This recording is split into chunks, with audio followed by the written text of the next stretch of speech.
আসসালামু আলাইকুম everyone, welcome to my another video. আমার মনে হয় বাঙালি এমন কোনো ঘর নেই যে ওই ঘরে সপ্তাহে অন্তত 4 থেকে 5 দিন ডাল রান্না হয় না। আর সেই ডালটা যদি একটু ভিন্ন রকমভাবে রান্না হয় তাহলে অনায়াসে 1 থেকে 2 প্লেট ভাত এভাবে খেয়ে নেওয়া যায়। আজ আপনাদের সাথে শেয়ার করব মুসুরির ডালের চচ্চড়ি রেসিপি। আর এই মুসুরির ডালের চচ্চড়ি রান্না করা একদম সহজ। হাতের কাছে কিছু উপকরণ দিয়ে খুব সহজে রান্না করা যায় এই মুসুরির ডালের চচ্চড়ি। আর দেরি না করে চলে যাচ্ছি মূল ভিডিওতে। প্রথমে এখানে আমি 2টা বড় সাইজের টমেটো কেটে নেব। দেন কেটে নিব 2টা পেঁয়াজ, সাথে 4 থেকে 5টা কাঁচামরিচ, আর কেটে নিব ধনিয়া পাতা।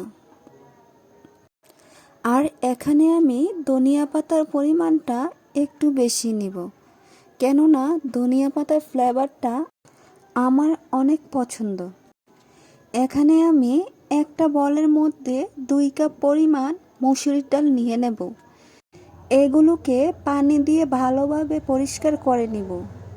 এগুলোকে আমি হাত দিয়ে কষলে একটু সময় নিয়ে ধুয়ে নেব। আপনাদের হাতে সময় থাকলে 5 থেকে 10 মিনিট আগে পানি দিয়ে ভিজিয়ে রাখবেন। এগুলোকে আমি আগে থেকে ভিজিয়ে রাখিনি, তাই এগুলোকে আমি বারবার করে পানি দিয়ে ধুয়ে দিচ্ছি। এই মুসুরি ডালের চচ্চড়িটা একবার যদি এভাবে কাউকে রান্না করে খাওয়ান, সে বারবার আপনার কাছে খেতে চাইবে। ডালগুলোকে ভালোভাবে পানি ঝরিয়ে একটা বলের মধ্যে নিয়ে নেব। দিয়ে দেব আগে থেকে কেটে রাখা টমেটোগুলো, দিয়ে দেব হাফ কাপ পরিমাণ পেঁয়াজ কুচি, সাথে দিয়ে দেব 2 থেকে 4টা কাঁচামরিচ। এখানে আমি কাঁচামরিচের পরিমাণটা একটু কমে দিব, কেননা এখানে আমি গুঁড়ো মরিচ ব্যবহার করব। আপনারা চাইলে ঝালের পরিমাণটা বাড়িয়ে কমিয়ে দিতে পারেন।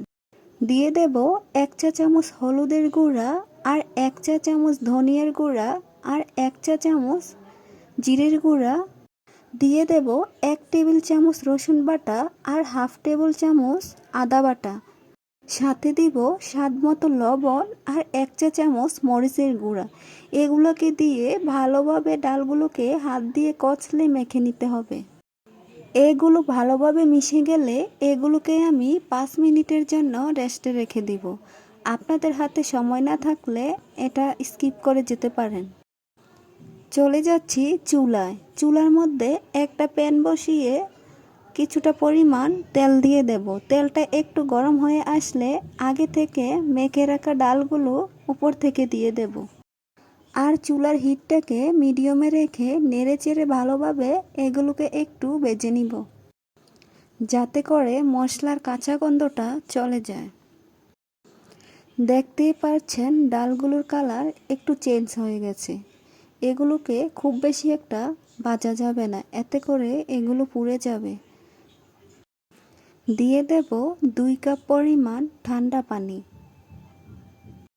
ডালগুলো ব্লক এসে গেলে একটা ঢাকনা দিয়ে এটাকে ঢেকে দিব 10 মিনিটের জন্য। ফিরে আসলাম 10 মিনিট পর। আমার রান্না প্রায় 90% মতো হয়ে গেছে। এখানে আমি একটা মশলার বাগার দিব। আপনারা চাইলে শুধু রসুন দিয়ে এই বাগারটা দিতে পারেন, তবে আমার কাছে রসুনের বাগারটা ভালো লাগে না, এজন্য আমি মশলা দিয়ে দিয়েছি।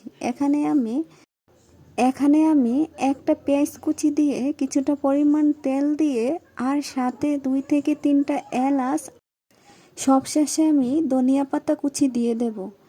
আমার রান্না একদম কমপ্লিট। দেখতেই পাচ্ছেন কত সুন্দর হয়েছে।